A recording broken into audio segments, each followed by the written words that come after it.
Quantifiers lesson plan.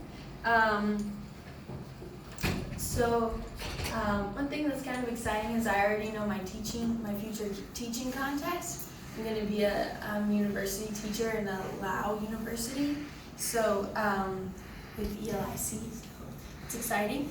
So the context was made for an EFL university setting in Laos. So I chose to make a lesson because of quantifiers.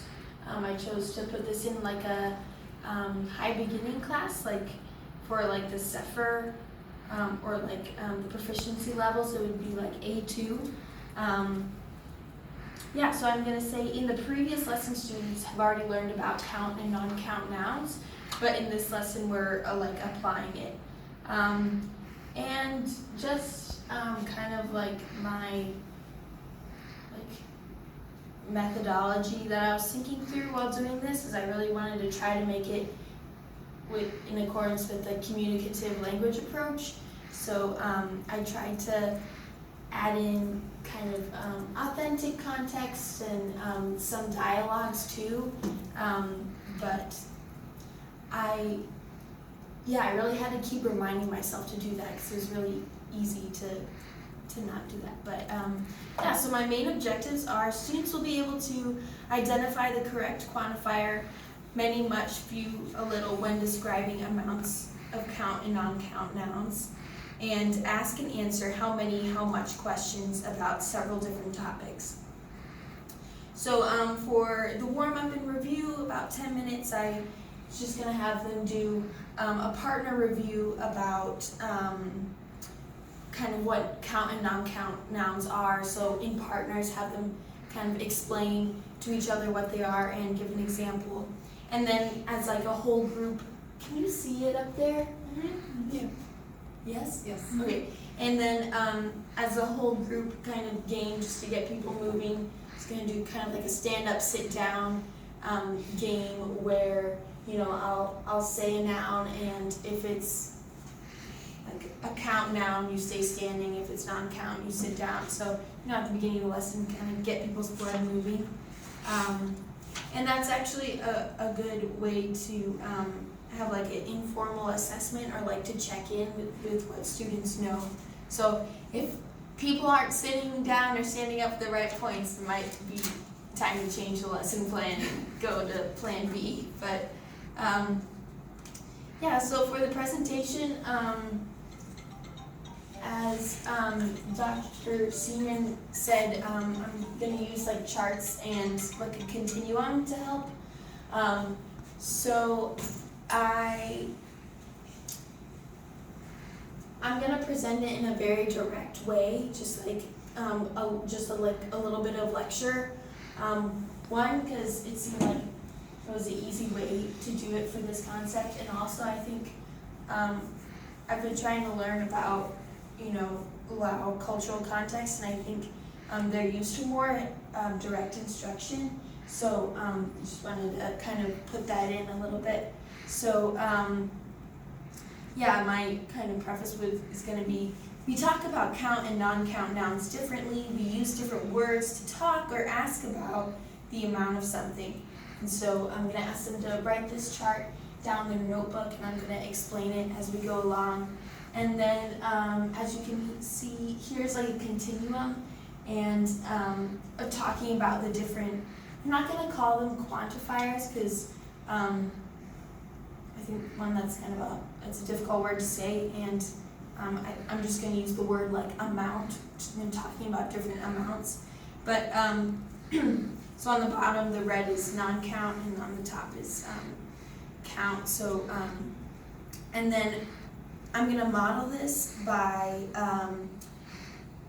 talking about different things in the classroom. So first on the board, I'll put a list of things: students, teachers, people, chairs, pencils, and then non-count things such as water, space, time, light, and kind of with the students, point to something and say, okay, is this a count or a non-count noun? So we'll establish that first and say, okay, we're going to use how much or how many. And then, so I'll ask the question like, how many, so for example, I'll say students. Is students a count or a non-count noun? Count. So we use how many. So I'll ask how many students are there? And so we'd say there are, oh, I forgot to put a lot of up here, but there are a lot of students. So kind of running through different things, examples with the students, just about things in the classroom. And I don't think I'm going to spend a lot of time on this, but I just wanted to address briefly to students that there are different, you can use how many and how much questions with asking like how many pencils are there, or do you want, or do you eat, drink? So just kind of addressing that. They're going to see questions other than how many pencils are there. Yeah, and some of the things I'm going to address. So I kind of broke up the practice into structured practice, which is a worksheet again with like food, and so they'll like look at the refrigerator with a partner and identify, how many things there are, so they'll fill in the blank. So it's very like structured, kind of closed practice. And then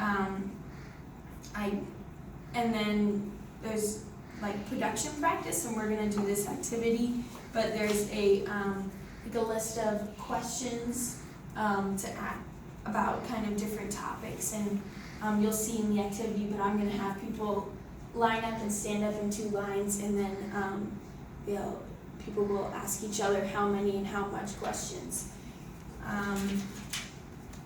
And then the communicative application activity. So this is kind of moving from, very structured to a little bit more open with the questions, and then for more of a communicative context. Before they, I didn't put this in my lesson plan, but before they have a discussion using how many and how much, I'm going to have them listen to a recording, which I will make, but just a listening script about a conversation about how many and how much, because this next activity, I want them to make a dialogue using the questions how many and how much in a particular circumstance. So they'll kind of listen to a dialogue and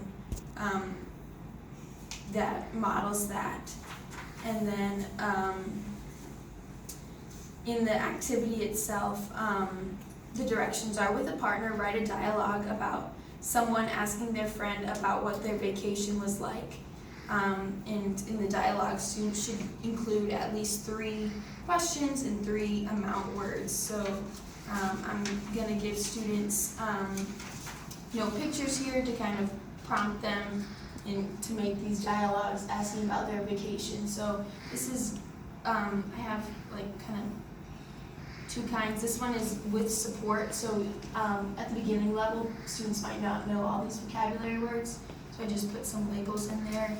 And then here's one maybe for more advanced students that doesn't have labels. But yeah, so the idea is to get them to write a dialogue, asking their friend about their vacation, oh, at the beach, how many people were there? Oh, there were a lot of people. Or how many boats were there? Oh, there were none. So just trying to get them to use the language in an authentic activity. But so here is the activity that we'll be doing. Let's see. 1, 2, 3, 4, 5, 6, 7, 8. Oh, perfect. Okay, so this side will be partner B. This side is partner A. So what we're going to do is we're going to have 2 lines, and partner A will be on one side, and partner B will be on the other side. And you will be asking each other questions about different topics. So could you take one and pass it to me, please?